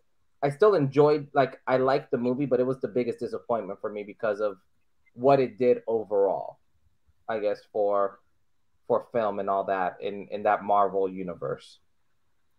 Yeah. What about you, Very Lucas? interesting. Oh, Firestarter. It's easy for me. Firestarter is the worst thing I've ever seen in my life. Just about. It's close. It's close to the worst thing I've ever seen in my life. It's another telling me about that. Like up there with Firestarter that I think I gave a 0 out of 10, but definitely Firestarter. I mean, Thor: Love and Thunder is bad. Doctor Strange is bad. Even Wakanda Forever is not that good. But those films at least had elements of being likable. But like Firestarter was just so bad on so many levels. Can you tell me what is it about exactly? Because I've never wanted a kid to die before in a film. So no, but Black Adam. I was about to say Black Adam. That kid in Black Adam. The worst because it made me want a child to lose his life in a film. And I've never had that happen before. So I'm going to switch from Firestarter to Black Adam. There you go.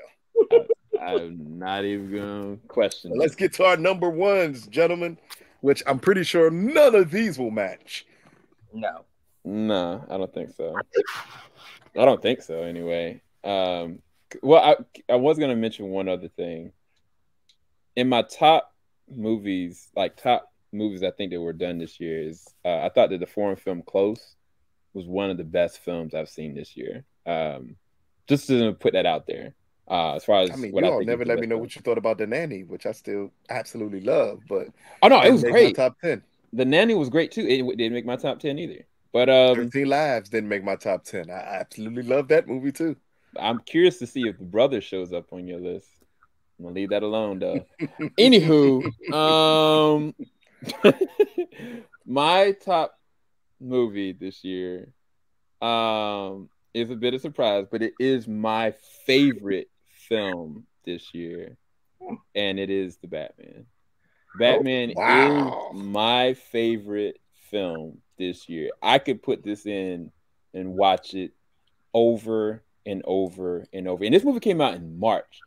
Honestly, if it would have came out much later, or if it was marketed a little bit better, dude, this is one of my favorite films this year, and I think it's one of the most well made. Like, the fact is that my first film that I even remember like really watching, as far as superhero films, was the 1989 Batman.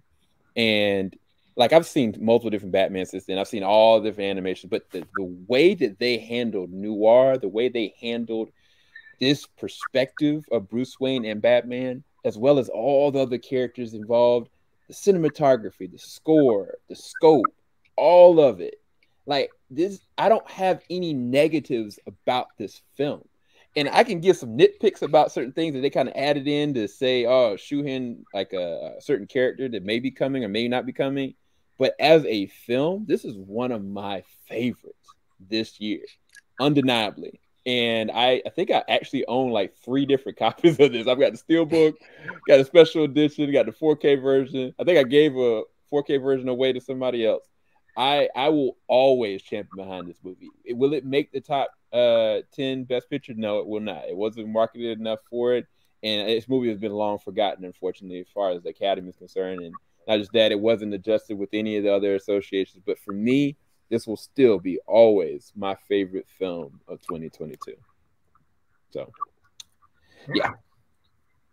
See, Jorge, you thought you did something rare by putting Batman at number 4. I was trying to keep my mouth shut. Hey, remember when I said I expect the Batman in Sam's top 4? I knew it would be somewhere. I didn't know one all the way, but I knew it would be somewhere. But my number 1 film, amazingly, is a film that he literally just brought up. Oh, and that is not Batman. Oh, I was about to say. No, it's Brother. Oh, I knew it. I knew it. Is my favorite film of 2022, and it's possibly the most powerful film I've seen since Moon Knight. Yeah, of a story of 2 brothers trapped in the slums of Toronto and having to grow up not knowing who their father is and being willed by a strong-willed mom. And then a tragedy occurs, and we get to see how people deal with grief and how people who deal with grief with someone they're close to don't want that person to get out of grief if they still have to deal with it. This movie, it broke me down so many times when I was watching it. I cried so many times when I was watching it, just because of the relationship of the brothers and then their relationship to their mom. Aaron Pierce is phenomenal. Technically, this is the best performance by an actor this year. I don't care about Brandon Fraser or Colin Farrell, who I thought both were great. Aaron Pierce in Brother is a better performance than both of them. Again, it's just one of those situations where this is a small Canadian film. Right. Like, this is not I don't even think it has U.S. distribution yet. So people won't get to see it. Clement Virgo, who's the director of it, he directs this so softly, so beautifully. Like, everything about this movie works well. The cast is phenomenal. The performances are phenomenal. From the moment I saw this at TIFF, I knew this would be my favorite film of the year. And I have measured every film afterwards to this film. Again, this film deals with grief. It deals with masculinity, what it means to be a man, how it means to be a man, the pressures that society put on you, put on young Black men, how certain things are set up for you that you don't want to. It's a scene in this film, there's a moment in this film where Aaron Pierce's character is basically told, as a Black kid, you have to learn shop or you won't have a way to make money. As it's automatically pigeonholing him into a career that he wants nothing to do with. Yep. And you see him struggle to get out of it and fight for all means to get out of it. I can't wait till more people can see this film for us to have conversations about it. This is that powerful of a film, and I can't wait for more people to see it. So my number 1 film of 2022 is Brother. All right, Jorge. Funny story, Lucas. I interviewed that whole cast and the director. Never got to see the movie.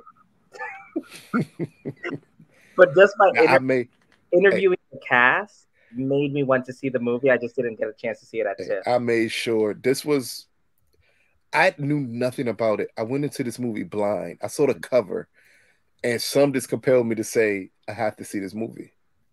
And it went to the top of my list to see at TIFF, just off of the cover. Yeah. That's dope. I will say, I know Clement, like the director, I have not heard so many people speak about how comfortable he made them all feel. All the scenes, even the difficult ones. And it was like beautiful, like hearing, because I knew nothing, I knew very little about this movie. So, like going through the red carpet interviewing these guys, um, hearing them speak so highly of him, and then when you actually talk to him and the way he described his process and how he, for better lack of terms, just how he made everyone feel comfortable in the uncomfortable like shots, and how like just the trust that they had with him. Like this one was on my list that I wanted to see, and I just haven't been able. It's so many uncomfortable moments in this film that are shot so beautifully. It threw me off completely. I was not expecting to cry as much as I did during this film. I wasn't expecting to feel the emotion that I felt behind this film. But Sam knew because I told him right after I saw it. I said, "Dude, this is the best film I've seen at this film festival." Yeah, I was kind of like, I was like, he ain't mentioned brother yet. I was like, where is it coming up? When's this man bringing up brother? Yeah, no. Yeah, no. Well, my number one is actually a recent film that I saw. And it had a lot of blue people in it, man. Just like, oh, I think for me, the reason Avatar 2, I put it up there is what what James has been able to do with technology, and the way he was able to. I I almost view it with cars. Like cars can only go so much until you bring some, like some person who just thinks so far outside the box who says, no, we can make this happen.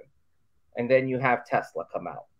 And it's such a leap in advance where beforehand, like saying a car can go 0 to 60 in under 2 seconds, like you would be like, yeah, whatever. And now you're like, no, that could happen. Like we have the ability to do that. And to see what he's done, I think the only knock that people can, that I can say could happen with this movie is how long it took, and that some people won't remember Avatar 1. And for me, I look at it almost as backwards, as that's almost like a gift, because you can see this, and if you have no idea what's going on, it will make you want to see Avatar to kind of understand this whole thing. And when you see Avatar, it's still like, because I saw it a few days ago, it still blows you away, like visually. Like what he did, what was it, like 13 years ago was when Avatar first came out? 13 years ago. Yeah, so you look at it, and it's just like a whole bunch of just little things, like when you start actually thinking about it. A lot of these actors, he was able to pull all of this, basically with them wearing like face gear, and he was able to pull all these emotions. You have freaking Kate Winslet hold her breath for, I think she ended up breaking the record now. She beat Tom Cruise 7 seconds underwater. Like it's just phenomenal. Like the way he's able to make you feel like you are in a different world. Right. Is second to none. Like I was so excited to see this movie when I got the chance to see it.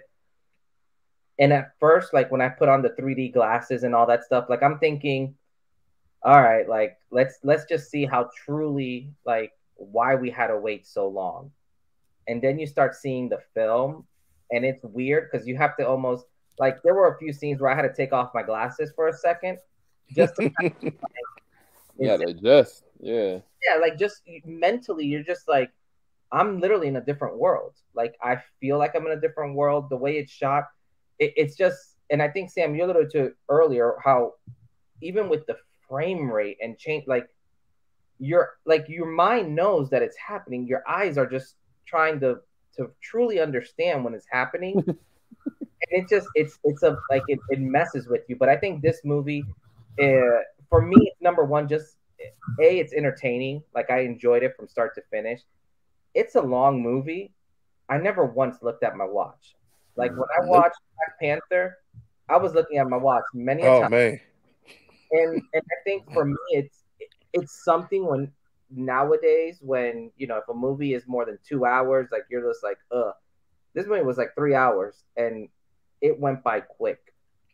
And you literally, like, I'm excited to see what the next movies bring from all this. And yeah, like even those giant whale looking things, like just the visuals that went into this, like no, there's not a movie that comes close to this. Like just for what he's doing for the world of cinema and how he's pushing it. Yeah, that's why Avatar for me was my number one movie, that I saw this year for sure. Yeah, I do not dispute that at all, because this shot right here, just this shot alone, the light coming from, like, basically refracting off of the water, which we normally see, like our eyes, we've been underwater. Anybody that's been in the pool, you can kind of look up, you see the sun, see that refraction. But the fact that none of this is real is insane to me, right? Like, I mean, you would think, all right, cool. He kind of like he put in like the whale to the side. Like, no, that person is a motion capture person. Yes, there's a person down with the camera, but everything else is not real. When we did our dissection, me and Ronan, he put certain sensors in the water to make sure it mimicked like the sea life. So like if you see like little sea creatures and stuff like that, they would be actually moving throughout fluidly with the water, with interacting with the actors that are holding their breath and doing. I was just like, nobody has gotten this close. My only question I have to you, Jorge and Lucas, is when this movie comes out physically, like when it actually releases out to home release, he always pushes the envelope. What is he going to do about the 3D once it comes to home video? Do you think he's going to find a way of pushing the envelope so that there is a way of doing 3D at home? He tried to, and it didn't catch on, because no other film will spend the amount of money it costs to shoot in 3D. Right. Like it's a situation where he's stuck in a rock between a rock and a hard place. Like he could create something, and I think it's already created for this to work at home. Problem is, you're only gonna watch Avatar 1 and 2 because nothing else is shot in 3D. And upscaling is disgusting. It really is. That's what people got exhausted with 3D. Yeah. That's what I was explaining to people before this film came out, when people were saying 3D is a gimmick. Yes, 3D upscaling is a gimmick. Yeah. You know what I never saw in this film? And I saw this in 4DX. What I never saw in this film was the 3D that just shoots at you. Yeah. Like I saw like fish that played in the background as everything was going on in 3D. Like you got to understand just how immaculate that is. That he's saying, "Oh, I'm gonna give you 3D, but I don't need it to be like this is coming at your face. This is thrown at you." Right. That's unnecessary because it doesn't lend to the story. What I love the most about this film is this is the first film with old school world building that anyone has seen since The Empire Strikes Back. Because when you go to a different, think about it, when you saw The New Hope, you saw a different world. It kind of blew you away. Yeah. Into Avatar. When you got to Empire Strikes Back, you saw a different element of that same world. Yeah. Same thing you see with The Way of Water. The point that he introduced you to a different, I'm going to say race, because that's the best way to categorize them, of people, and turned it completely where, they kind of look alike. The skin's a little different color. Even down to informing you that their tails need to be different, and it's different for a reason. Like they make it that way. Just that is amazing. That blew my mind. So when people tell me like, well, it's such a basic story, I'm like, what story isn't basic? We literally just went through a top 10 list. Could you tell me which one of those stories is not a basic story you're going to see in multiple films? I think people tried to make that a knock against the film because they needed to find something to knock on the film. Yeah. But even after watching Avatar 2, as Jorge said, it will make you go back to watch Avatar 1. I'll go even further. Avatar 2 made me remember things in Avatar 1 that I had completely forgotten about. And when those correlations hit, you're like, oh my God, like this is 13 years ago I saw this movie. Why are these things coming back to me now? Right. Because it's not like Avatar has ever been on regular TV most of the time for anyone to actually see it. Not until just this year. Like this is the type of, this and Top Gun are the reason that you still go to movie theaters. Yeah. Yeah. Like this and Top Gun. Absolutely nothing else. You could skip every other film. Yeah. But this and Top Gun is films you had to see in the best format humanly possible. And again, if you've seen Avatar once, and I know you possibly saw it in IMAX 3D because anybody and their mama are holding out to see this movie in IMAX 3D. If you see this in real 3D 4DX, I guarantee you it will be an experience in a movie theater that will blow your freaking mind. That's the first format I saw this film in. I've never been in a theater where I saw the chairs in front of me and it looked like a roller coaster ride as all of them were going up and down because it moves so well with the film. And the last 45 minutes of this film is almost untouchable. Action and that almost untouchable. Yeah, it is the best action sequences I've seen all year. And even saying I love the Batman, like the way that they handled action, like I was kind of like, yo, James, you just stunting out here. Like he's just like, I'm a flex for y'all. I'm gonna make sure you remember Judgment Day is coming back. and for everybody, just remember, Avatar 3 is already shot and completed. Yep. Like Avatar 4 is halfway shot already.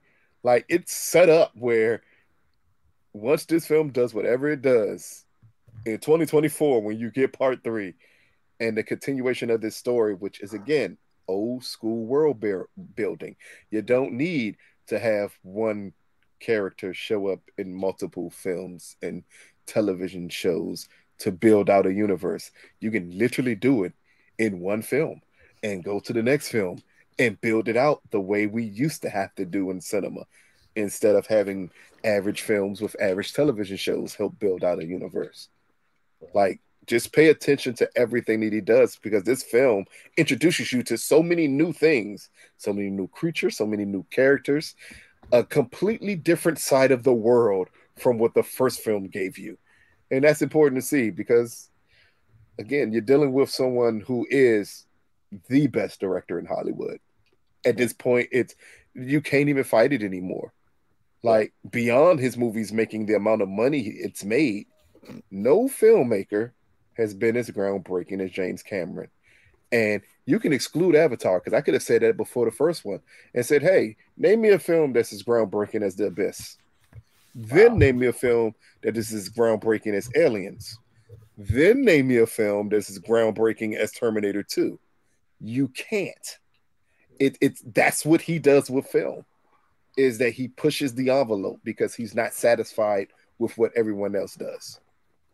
But I think you make a really good point. I think Avatar, like Top Gun, I can see that.